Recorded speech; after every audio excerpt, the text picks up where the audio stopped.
అరే రౌడీ, ఏంట్రా? ఏం చేస్తున్నారా? ఏదో చేస్తున్నా, నీకెందుకురా? అరే నీకు మంచి హెయిర్ స్టైల్ చెప్పిస్తారా హీరోలాగా? హీరో లాగానా? దా వెళ్దాం. అంటే నేను కటింగ్ చేయించుకోవడానికి వెళ్తున్నా హీరో లాగా. రే రా త్వరగా. అత్త కటింగ్ చేయించుకోవడానికి వెళ్తున్నా. ఆడేం చూస్తున్నారా? కార్ ఎక్కు. హీరో అవుతా. రౌడీ గానీ హెయిర్ స్టైల్ తర్వాత హీరో అవుతావు. హీరో అన్న పూరిలనా? నీ పేరేంటి? తను. నీ పేరు? తను. నా పేరు రౌడీ గారు. Meet you soon girls. అరే పదరా. అన్నా నేను ఫోన్ లో చెప్పాను కదా, ఆ హెయిర్ స్టైల్ చేయన్నా. రౌడీ అరే సెగ్ అవుతుందన్నా.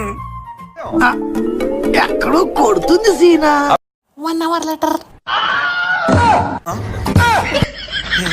అన్న తొందరగా అయిపోగొట్టి వీడిని చంపేలా ఈరోజు. కొరికి చంపేస్తారా నిన్ను? నా వదులనా, చాలా నా వీడిని చంపేలా, వదులనా. ఆగురా నీ అబ్బా. పారిపోలేరే. ఆగురా రే, ఆగురా నీ అవ్వ. హీరో అని చెప్పి కబడేం చేసినావు కదరా.